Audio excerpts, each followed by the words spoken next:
عزيزي المشجع الزملكاوي صاحب الانتماء والوفاء، انا عارف انه دايما عندك سؤال، هو مين اللي هيمرن الفرقه؟ مين المدير الفني؟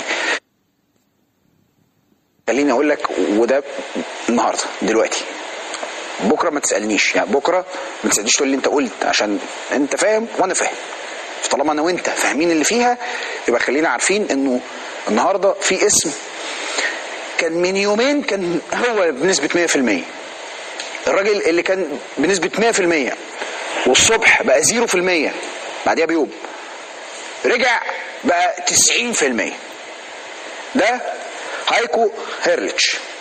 هايكو هيرليتش بنسبه كبيره بيقترب للمره الثانيه من تولي المهمه الفنيه. مين هايكو هيرليتش؟ هو حصل على رخصه التدريب في عام 2005، بدا مع فريق شباب بروسيا دورتموند. في يوليو 2007 تم تعيينه مدرب لفريق المانيا تحت 17 سنه، فاز بالمركز الثالث في كاس العالم 17 سنه 2007 في كوريا الجنوبيه، وقرر الاتحاد الالماني اقالته في اكتوبر 2009. تولى بعد كده تدريب فريق بوخم في الفتره بين اكتوبر 2009 ولحد ابريل 2010، يعني عدوا حوالي كمان 6 شهور. في بدايه موسم 2011-12 تم تعيينه مدرب جديد لاحد الانديه انترا شتيجن، لكنه غادر النادي في مايو 2012 لاسباب شخصيه، وحقق 13 فوز و8 تعادلات و19 خساره. اللهم صل. يونيو 2013 بقى مدير فني البايرن تحت 17 سنه ومشي في 2015. ديسمبر 15 يان ريجنسبورج في دوري الدرجه الثانيه تولى مهمته وصعد بيهم للدوري الالماني في نهايه 2016-2017. 17 تولى تدريب باير ليفركوزن وراح على الفريق في ديسمبر 18. 10 مارس 2020 مدرب لاوجسبرج، لكن اقيل من منصبه في 26 ابريل. اللهم صل. لا قعد سنه اهو، قعد سنه وشهر، ومن ساعتها ما مرنش من ابريل 21. ده المدرب بيقترب من تدريب نادي الزمالك.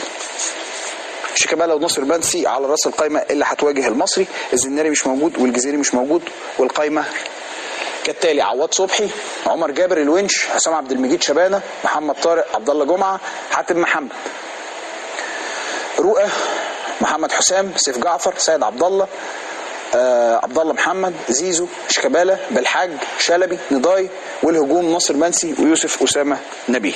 ده كده القائمه، او دي كده القائمه بتاعه الزمالك. بعد الفصل السريع اللي جاي اخبار وتفاصيل، تعدي الزحمه بتاعه الماتشات وبعدين نمزمز في الموضوع سوا.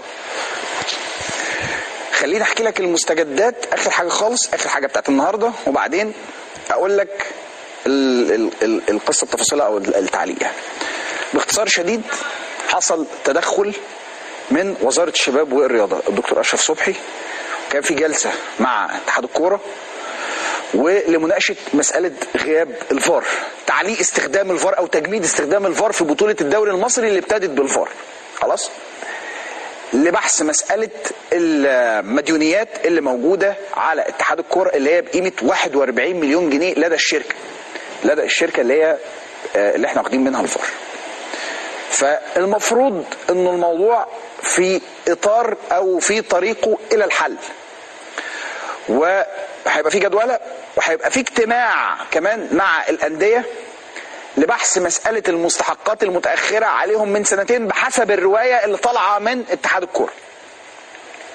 خلاص كده؟ طيب، فالمفروض انه هيتحل، لكن ماتشات بكره مثلا من غير فار، ماتشات النهارده من غير فار. فانا هسال سؤال اتسال لي واساله على الهواء ببساطه شديده جدا جدا.